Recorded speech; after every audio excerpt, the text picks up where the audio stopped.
Friends, कैसे हैं आप लोग। मेरे चैनल रूही एडुकेटर पे आप लोग का बहुत बहुत वेलकम है फ्रेंड्स। और मैं हूँ रूही। और फ्रेंड्स, ये जो मेरा चैनल है ये आप लोग को पता है कि इस पर मैं जो भी बायोलॉजी और साइंस के वीडियोस होते हैं वो बनाती हूँ, और जो भी एग्ज़ाम्स हैं इससे रिलेटेड उसकी प्रिपरेशन आप कर सकते हैं। और जो भी टीचिंग के एग्ज़ाम्स हैं, लाइक जैसे कि आपका टीजीटी है, पीजीटी है, स्टेट गवर्नमेंट के एग्ज़ाम्स है, सेंट्रल गवर्नमेंट के एग्ज़ाम्स है, एलटी ग्रेड जो है ऐसे लेक्चर, उसकी प्रिपरेशन के लिए आप ये चैनल चूज़ कर सकते हैं। तो फ्रेंड्स देखिए, जितने भी लोग मेरे चैनल पर हैं, सबसे पहले तो मैं उनको बहुत बहुत थैंक यू कहना चाहती हूँ कि उन्होंने मेरा चैनल सब्सक्राइब किया है, और मुझे उससे मोटिवेशन मिलता है और टीचिंग को मैं और अच्छे से करना चाहती हूँ। तो और बाकी जितने भी लोग चैनल पे विज़िट कर रहे हैं और सब्सक्राइब नहीं किया है तो प्लीज़ एक सब्सक्राइब कर सकते हैं आप। और चैनल पे जो भी कंटेंट आपको मिलेगा उसके बारे में मैं आपको श्योर कराना चाहती हूँ कि कंटेंट बहुत अच्छा मिलेगा और आपको इससे बहुत ज़्यादा हेल्प मिलेगी एग्ज़ाम्स में। ओके, तो चलिए स्टार्ट कर देते हैं फ्रेंड। आज मैं जो है इवोल्यूशन चैप्टर के ही आगे सीक्वेंस में लेकर के आई हूँ नेचुरल सिलेक्शन। तो नेचुरल सिलेक्शन में ये जो मेरे पास है, यहाँ पे मैं उसको एक्सप्लेन कर देती हूँ फ्रेंड। ये नेचुरल सिलेक्शन में देखिए, यहाँ पे नेचुरल सिलेक्शन है क्या। ओके, इसके बारे में थोड़ी सी और अच्छी और एडवांस चीज़ें पढ़ते हैं।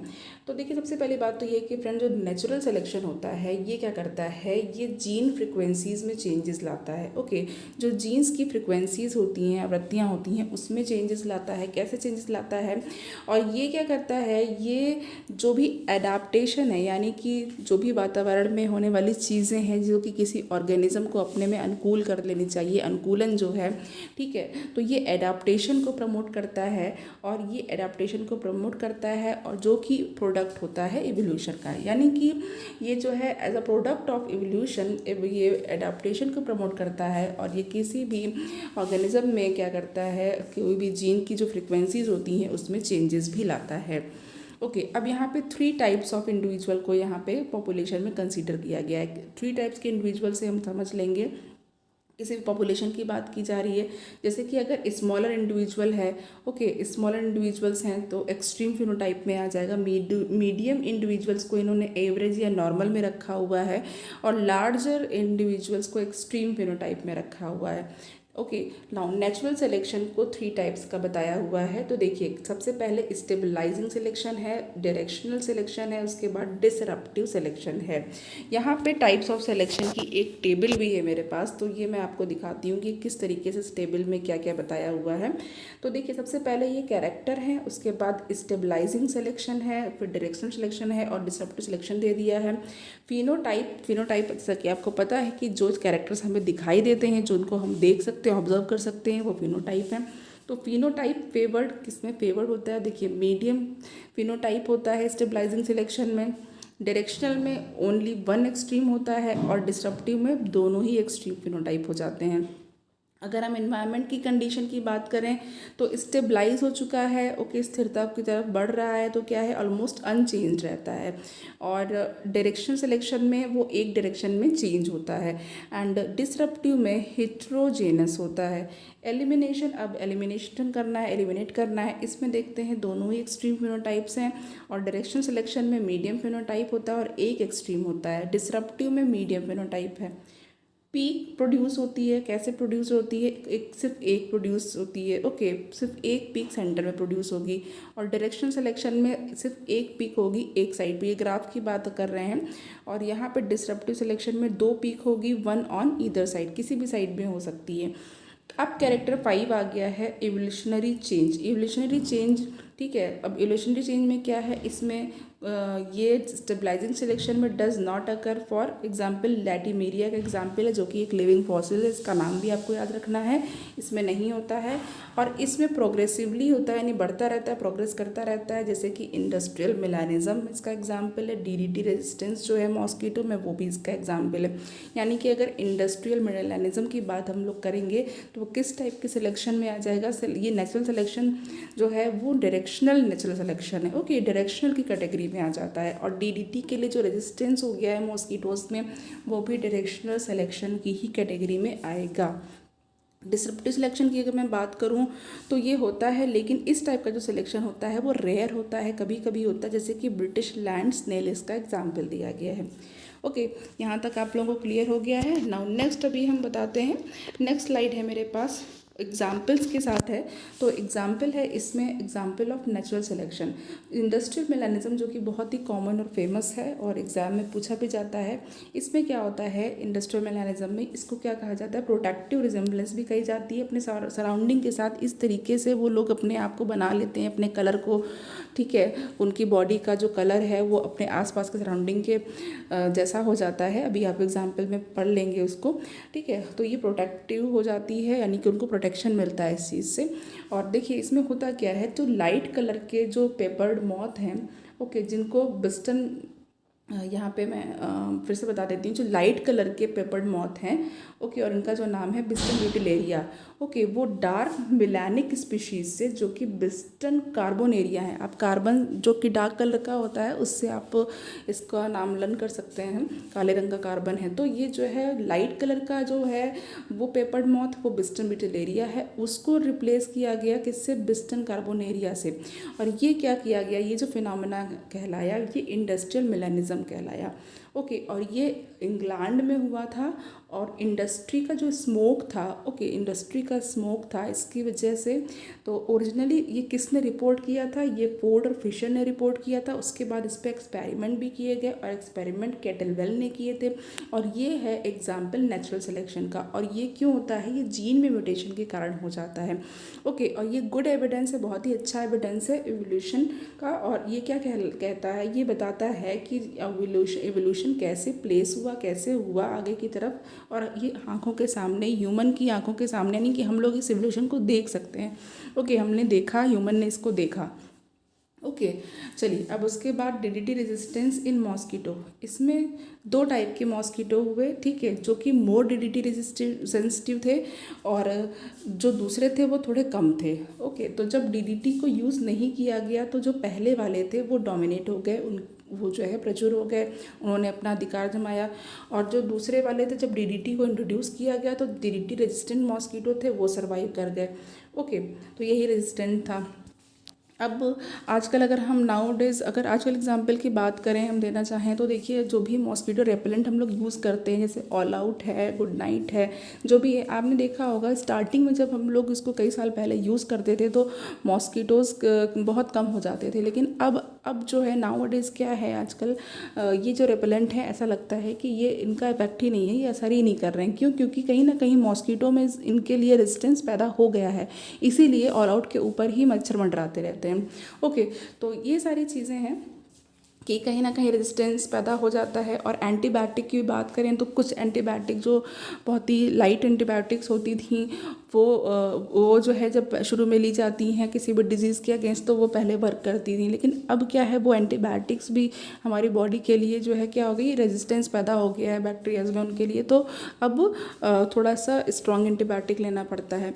तो यहाँ पे आप इसको इस तरीके से भी समझ सकते हैं ना। और डीडीटी के बाद अब हम देख लेते हैं sickle cell disease, okay. Sickle cell anaemia आप जानते हैं, सिकल सेल डिजीज़ देखिए क्या होता है। ये एग्जाम्पल है प्लियोट्रॉपी का, सब लिथैलिटी का, और पॉइंट म्यूटेशन का, एंड नेचुरल सिलेक्शन का भी एग्जाम्पल है, ओके। इसमें जो जीन होता है, इसमें जो हीमोग्लोबिन के लिए जीन होता है, होमोजाइगस डोमिनेंट कंडीशन जो होती है, एचबीए होती है, ये नॉर्मल हीमोग्लोबिन को प्रोड्यूस करता है और नॉर्मल आरबीसीज को प्रोड्यूस करता है। लेकिन क्या होता है, यहाँ पे मलेरिया का रिस्क रहता है। अब देखिए, जो जीन होता है होमोजाइगस कंडीशन में, जो होमोजाइगस रिसेसिव कंडीशन होती है, वो एचबीएस होता है, और ये सिकल सेल्ड हीमोग्लोबिन को प्रोड्यूस करता है, और जो आरबीसीज को प्रोड्यूस करता है, और जो पर्सन होता है वो मर जाता है। क्यों? क्योंकि इसका एक घातक इफेक्ट होता है, लेथल इफेक्ट होता है। अब जो जीन है, देखिए आगे क्या बताया जा रहा है कि जो जीन होता है हेट्रोजाइगस रिसेसिव कंडीशन में अगर हम बात करें, यानी कि एचबीएस को लें, तो ये क्या कहलाता है, ये सिकल सेल ट्रेट कहलाता है। और ये जो पर्सन है वो मलेरिया के लिए रेजिस्टेंस हो जाता है, क्योंकि जो मलेरियल पैरासाइट है अब वो अपनी लाइफ साइकिल को इस आरबीसीज में जो कि अफेक्टेड हो चुकी हैं इसमें कंप्लीट नहीं कर पाता है। और आरबीसीज की लाइफ साइकिल, सॉरी, जो मलेरिया की जो है, जब आपने पढ़ा होगा मलेरिया की, तो क्या होता है, जो लाइफ साइकिल्स चलती हैं वो आरबीसीज में चलती हैं, उसके बारे में आप जानते हैं। तो यहाँ पे जो मलेरियल पैरासाइट है वो अपनी जो लाइफ साइकिल है वो आरबीसीज में कंप्लीट नहीं कर पाता है। अब ये जो कंडीशन है ये क्या होती है, वो ऐसे एरिया में पाई जाती है जैसे कि ट्रॉपिकल एरिया है अफ्रीका के, जहाँ पे मलेरिया बहुत कॉमन है और जो हेट्रोजाइगस इंडिविजुअल सर्वाइव करते हैं, ठीक है, बिकॉज क्यों, क्योंकि कॉम्पिटिटिव एडवांटेजेस उनको मिल जाते हैं। ओके नाउ अब यहाँ पर हमारे पास G6PD डिफिशिएंसी आ रही है, ठीक है। अभी देखिए लेटेस्ट अभी जो न्यूज़ में आया है वो ये आया है कि जो इंडिया है, ठीक है, उसमें वो मलेरिया फ्री एंड काला आज़ार फ्री होने जा रहा है। ओके तो होपफुली हमारी कंट्री से मलेरिया एंड काला आज़ार भी दूर हो पाए। और चलिए आगे बढ़ते हैं हम लोग। यहाँ पे G6PD डिफिशियंसी है, इसको देख लेते हैं हम। देखिए G6 क्या है, ग्लूकोज 6 फॉस्फेट। ग्लूकोज 6 फॉस्फेट आप लोगों ने ग्लाइकोलिसिस में पढ़ा होगा, जब ग्लूकोज से ग्लूकोज 6 फॉस्फेट बनता है। ओके तो जो ग्लूकोज 6 फॉस्फेट डिहाइड्रोजनेज एंजाइम है वो क्या करता है, वो कार्बोहाइड्रेट की मेटाबॉलिज्म के लिए बहुत इंपॉर्टेंट होता है। तो हेक्सोज मोनोफॉस्फेट शंट में भी यूज़ होता है और ये क्या करता है, ये आरबीसीज को स्टेबिलिटी प्रोवाइड करता है।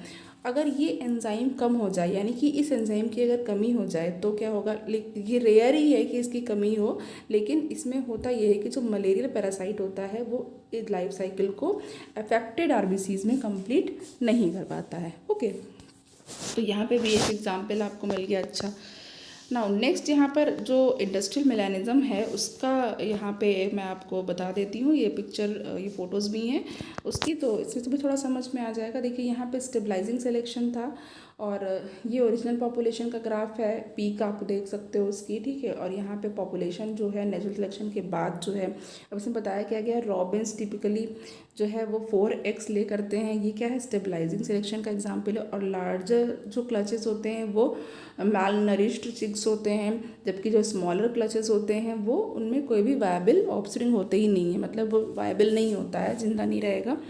नाउ अब यहाँ पे दूसरा डायरेक्शनल सिलेक्शन में क्या है, जो लाइट कलर के जो पेपर्ड मॉथ थे वो बेटर कैमोफ्लेज कर पा रहे थे अगेंस्ट द प्रिस्टीन इन्वायरमेंट, जैसे कि जो डार्क, और जबकि लाइकवाइज जो डार्क कलर्ड पेपर्ड मॉथ थे वो बेटर कैमोफ्लेज कर पा रहे थे अगेंस्ट द सूटी इन्वायरमेंट, यानी कि जो धुएं और स्मोक का जो इन्वायरमेंट था उसके अगेंस्ट।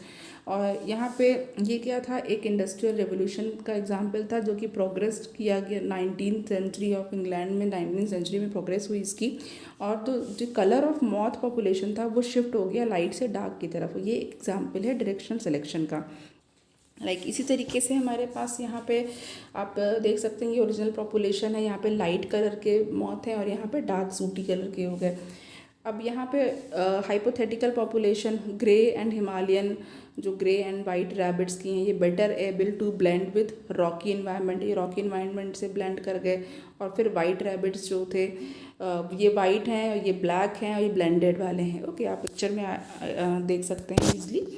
तो डाइवर्सिफाइंग सिलेक्शन का एग्जाम्पल हो गया यहाँ पे। अब नेक्स्ट हमारे पास क्या है, नेक्स्ट हमारे पास एक हार्डी वीनबर्ग लॉ है जो कि बहुत इंपॉर्टेंट, इससे भी क्वेश्चन आते हैं, इसको भी हम लोग देख लेते हैं हार्डी वीनबर्ग लॉ को। ये क्या था, ये जो लॉ था ये एक इंग्लिश मैथमेटिशियन थे, ये G.H. Hardy 1908 and German physician थे W. वीनबर्ग 1909 में इन्होंने प्रपोज किया था। और इन्होंने क्या कहा था, इस लॉ के अकॉर्डिंग क्या है वो देख लेते हैं कि जीन और जीनोटाइप फ्रिक्वेंसीज किसी भी लार्ज और रैंडमली मैटिंग मेंडेलियल पॉपुलेशन में कांस्टेंट रहती हैं या स्टेबल रहती हैं किसी सर्टेन कंडीशंस की अगर हम बात करें तो। ओके तो यानी कि किसी भी सर्टेन कंडीशन में जो जीन और जीनोटाइप की फ्रिक्वेंसीज हैं वो लार्ज और रैंडमली मैटिंग मेंडेलियल पॉपुलेशन में कांस्टेंट रहती हैं या स्टेबल रहती हैं, ये आपको याद करना है। ओके और ये जो टाइप है जेनेटिक स्टेबिलिटी का, इसे जेनेटिक इक्विलिब्रियम या फिर हार्डी वीनबर्ग इक्विलिब्रियम कहा जाता है। सेकेंड नंबर पे है जो इवोल्यूशनरी फोर्सेस होते हैं या फिर एजेंट्स होते हैं या फैक्टर्स होते हैं या फिर प्रोसेसेस होते हैं जो कि जीन को चेंज कर सकते हैं और जीनोटाइप फ्रीक्वेंसीज को चेंज करते हैं और क्या करते हैं, ये जेनेटिक इक्विलिब्रियम पे इफेक्ट डालते हैं। ये कौन कौन से हैं इनको भी देख लेते हैं। ये हमारे पास म्यूटेशन है, माइग्रेशन है, ओके, सेलेक्शन है, रिकॉम्बिनेशन है और जेनेटिक ड्रिफ्ट है। अब देखते हैं हमारे पास थर्ड पे क्या है। हमारे पास इन्होंने कहा कि जो अब्सेंस है, अगर ये सारे फैक्टर नहीं है, पॉपुलेशन में अब्सेंट है, तो इसका क्या मतलब है कि जो एग्जिस्टेंस है जेनेटिक इक्विलिब्रियम का, ठीक है, वो अब्सेंस है। और जो एग्जिस्टेंस है जेनेटिक इक्विलिब्रियम का मीन्स कि एवोल्यूशन जो है वो हो ही नहीं रहा है।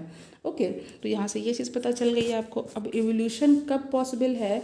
एवोल्यूशन पॉसिबल है केवल तब जब कि जेनेटिक इक्विलिब्रियम डिस्टर्ब होता है या अपसेट होता है, दैट इज़ यहाँ पे एक या एक से ज़्यादा फैक्टर जो है वो ऑपरेट करते हैं। ओके, तो यहाँ पे ये वाला पॉइंट भी समझ में आ गया। अब इन्होंने एक रिलेशनशिप भी बताया है, उसको देख लेते हैं। इनका जो रिलेशनशिप बिटवीन जो जीन और जीनोटाइप की जो फ्रीक्वेंसीज है उसके बीच में जो रिलेशनशिप है उसको कैसे एक्सप्रेस करेंगे? उसको एक्सप्रेस करेंगे एक फॉर्मूले से, P + Q = 1 से, और या तो P² + Q² + 2PQ = 1, जहाँ पे P और Q वो 2 एलील्स को कहा गया है और ये एलील सेम पॉपुलेशन के, एक ही पॉपुलेशन की होनी चाहिए, और इस फॉर्मूले को हार्डी-वीनबर्ग फार्मूला कहा गया है। ओके, तो ये आप लोगों को बिल्कुल याद हो जाना चाहिए, पता होना चाहिए, एग्ज़ाम के लिए वेरी इंपॉर्टेंट है। और यहाँ पे देखिए फ्रेंड्स, जो आज का जो मेरा लेक्चर है वो आज के लिए इतना ही है। ओके, और आप लोग प्लीज़ लेक्चर को लाइक करिएगा, शेयर करिएगा और इसको सब्सक्राइब भी करिएगा।